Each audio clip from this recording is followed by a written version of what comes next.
Y'all, Cassie's husband is the definition of unconditional love. I'm gonna go ahead and say it since ain't nobody said it yet. I haven't seen a single Mother's Day gift that was worth giving these baby. I just found out not everybody gets to experience a single mom. One word of advice to all of my ladies who are watching this video: no matter how long you've been with him, how many kids you may have, how long you have invested and how much money you've invested into the relationship trying to make it work, this is your sign to leave that man. So black men are right, because when they said black women only want to wear weaves, extensions, edges, lashes, we told them you don't like natural women. Somebody just called me a cute stud. Baby, I am not a stud. Baby, I'm not a stud. I'm not a stud. Baby. House cleaning before we get started. For those who are rocking with me from day one, I appreciate the support. For those who may be new here, coming in or out the door, for your boy, don't forget to like, comment, subscribe, get it cracking in the comments. Don't forget to hit the notification bell. Every bit of your engagement absolutely helps promote me into the YouTube algorithm. I thank y'all for the support. Now let's get to it. Drop the video. Let's go. Y'all, Cassie's husband is the definition of unconditional love. And I love that for her. Like, I really do. I love that for her. I bet you do believe he's a shining example of unconditional love, because he can tolerate disrespect, embarrassment. He's there for the money and lifestyle like Cassie was when she was with Diddy, enduring abuse, and that's why he's enduring his abuse, because money is his God, just like money was Cassie's God. See, this is what happens when you live in a society full of moralist, godless people. You'll endure different forms, I should say, of abuse. You'll tolerate different forms of abuse, dehumanization, acts of debauchery and depravity. You'll endure those things because you're chasing the bag. So of course, a woman like yourself will believe that Cassie's husband showing her unconditional love. No, he's not. He's showing that he has no values, no morals, or no standards for himself, because he's there for the money. He's there for the lifestyle. Just like Cassie was there, she was there for Diddy's money, for his lifestyle. She said it herself. She was there for the lifestyle. She was there for the access. And so many of you will dehumanize yourself, degrade, denigrate yourself for money. It says a lot about our society. And it says a lot about people like yourself when you celebrate people who will compromise their dignity, integrity for money. Y'all are godless. Get over yourself. Unconditional love. No, unconditional access to money and luxury. I'm gonna go ahead and say it since ain't nobody said it yet. I haven't seen a single Mother's Day gift that was worth giving these niggas a baby. Not one. I see a whole bunch of thank yous to the babies. The baby ain't do nothing. Why is it any of your business who's giving whose gifts? Did anyone nominate you as the gift-giving police? Did anyone say, hey, when you see a bad gift being given, say something? No, you're just a person that's fishing for content. And by the way, a gift is just that, a gift. It's something that you didn't earn, something you don't necessarily deserve. It's something that people typically give you out of the kindness and goodness of their heart, because they're showing you appreciation. They're showing you that, hey, on this momentous or special occasion, I'm gifting you with something. See, here's the thing. When you live in a materialistic bubble, you believe that grand gestures of gifts somehow are indicative of value, or that a person is placing a value on you depending on how expensive the gift is. That's not true. A person can give you $1 million gift and see you as nothing, still dehumanize you and treat you like shit. A gift doesn't signify value. What signifies value is the effort and the actions people put and the intent they put behind their dealings with you. That's what signifies value. And if you're so shallow that just because you're on social media not seeing the things that you thought you should see, luxury items, materialistic items that signify some type of wealth, then you get on here with this asinine babble and prattle about, I didn't see any gift worth giving these ninjas babies. Well, ma'am, they shouldn't give people babies if they don't think that the gift they get is worth it. Maybe people should stop giving other people babies who are not their husbands and wives. Maybe we should start there and maybe the gift giving wouldn't bother you so much. Mind your business. I just found out not everybody gets to experience a single mom. I'm glad you're one of the lucky ones. Yeah, I don't think you're a single mom. I think you're a corn content creator looking to get traction to your F only page. That's what I believe you're doing. Because what you just did doesn't make a single lick of sense. What does popping out your boobies have to do with single motherhood and not experiencing a single mother? Experiencing a single mother, how? In what way? Or you mean by a sexual titillation? Is that what you're talking about? You actually probably had a slow content day, I'm assuming, and you just figured this would be the best way to drive traffic to your social medias and your fans only page. Ain't working. This baby mama phenomenon, epidemic, this single mother conversation, it's no place for a corn actress to be setting up her sexual titillation content. You can take that somewhere else, ma'am. We're not interested in that. I know you did this for likes, clicks, and views, and to drive traffic to your page of content, your exploitive content page. But this wasn't it. This wasn't it. I don't find it entertaining. No one else does. Put your clothes on, and if you are in fact a single mother, just pray that your child or children don't run across this content you produce. I hope they don't. For the sake of the children and the sake of the babies, put them away. One word of advice to all of my ladies who are watching this video.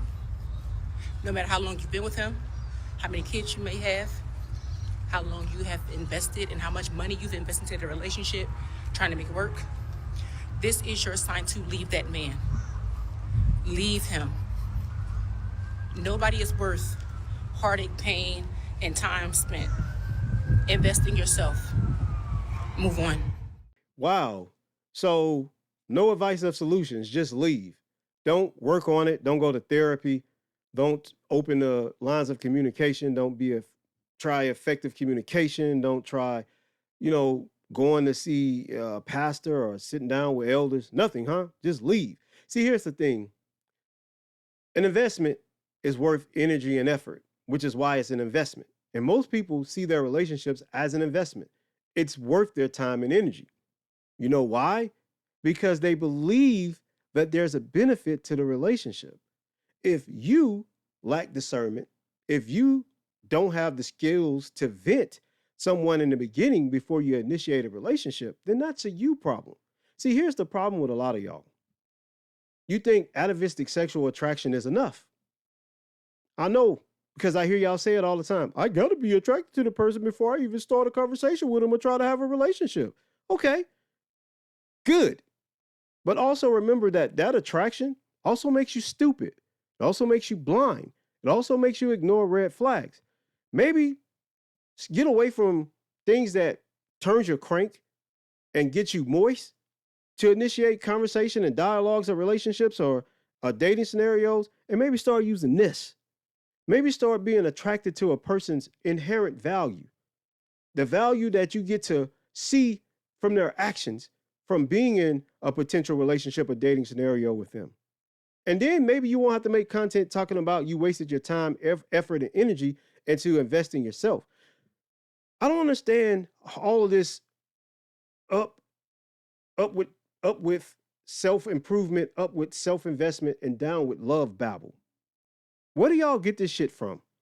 Y'all are clearly hurt and bitter, and who hurt you is the question I would ask, but hey, it's stupid at this point because y'all use it as a shaming tactic. But you're clearly a hurt, ma'am. And anybody that listens to a woman like this, I would suggest you don't. She's not functional.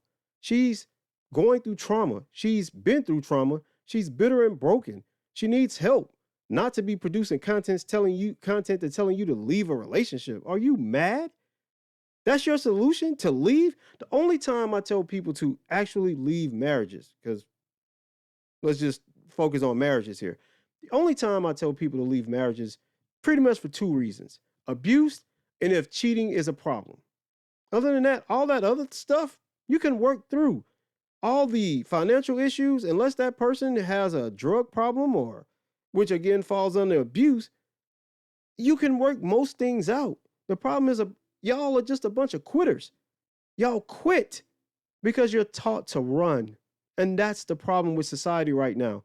We have a society full of quitters, people who are looking to run away from any problem that comes up because you've been told you don't have to deal with it. But guess what? Life is rife with problems, conflict, issues. What you become as an adult, when you become a functional adult, is when you learn to deal with those problems, conflicts, and issues head on. And having the good discernment to know if it's a problem you can work through, or before you get to that problem, don't get involved with that person. Learn to recognize red flags. Start to pay attention to red flags and not how cute, sexy, or tall someone is. Then maybe you won't have these problems. So black women are right, because when they said black women only want to wear weaves, extensions, edges, lashes, we told them you don't like natural women. And come to find out, black women don't like natural black women. Okay. Yes, it's called projection. We've all known this for decades now. Black women project onto black men all their own insecurities and all the things that they don't like. They say it's us when it's actually them. Black women don't like the way they look in their natural state. That's a proven fact. It's not us telling them that they don't look good. It's them believing they don't. And I know where it comes from. It comes from systemic racism. I get it. It comes from all the stuff that comes with it. Colorism, texturism, featureism. It all stems from white supremacy and racism. I get it. But when are black women going to stand in their shit and say, enough is enough? We have to take our own beauty back. That's the question I'm asking, because I don't see black women being the problem until they are the problem when it comes to their own beauty standards. You rag on each other, you tear each other down, you do it covertly, and some of you do it overtly, but it's black women that have a problem with them being in their natural state, not black men. Or there's some idiotic black men who don't like black women in their natural state because they too have self-hate? Sure. But the vast majority of black men don't hate black women in their natural state. We actually like it and we'll celebrate it. It's black women that have a problem with their own ethnic image, not us. Fuck. Somebody just called me a cute stud. Baby, I am not a stud. Baby, I'm not a stud. I'm not a fucking stud. Baby, fucking pussy pop. Pussy pop. Pussy pop. Fuck. I'm not a stud. Bad bitch. Man, who told her she was a stud? Y'all are just out of line for that. Clearly, this woman is not a stud. No disrespect to stud kings at all. No disrespect to stud kings. But I can tell she's not a stud, right? I get it. She has on an Amazon uniform. She's at work. She has a cap on. She isn't the most voluptuous, shapely woman on earth. But y'all, come on, man. Stop calling women who are clearly straight studs. You know she's not a stud. It's funny as hell that someone did call her a cute stud, but you could tell she's a girl's girl. She's just at work. She has a butterfly belt on, for God's sake. What stud walks around with a butterfly pendant on a belt? Y'all were out of line for that. And the fact that she had to make this content, I feel bad for her. I feel bad for her, man, because it must hurt something fierce to be accused of being a stud when you're a straight woman that just has on a work uniform and a cap. Diabolical. Y'all are evil, man. Y'all are true demons. Y'all did not have to play her to the left like this. Don't do this, man. If you're unsure if a woman is putting on a stud costume or not, just don't say anything. Just move about your day and let her be. By the way, no disrespect to my stud kings. Y'all know I rock with y'all, but she's not one of them. So don't call her a stud, man. I get it. She was being funny. She was being hyperbolic. But at the end of the day, if you're unsure if a woman is a stud or not, just walk away. Don't make any comments. Don't. It ain't going to help nothing. And it ain't going to move the situation forward. That's all I got, man. Don't forget to like, comment, subscribe. Get it cracking in the comments. I see y'all in the credits. 2 fingers. Peace. I'm out of here. Stud King, stand up. Catch y'all in the next one. Black Jesus. You think that what we're fighting about is stupid. Just cause you don't agree don't mean it's stupid. Lately come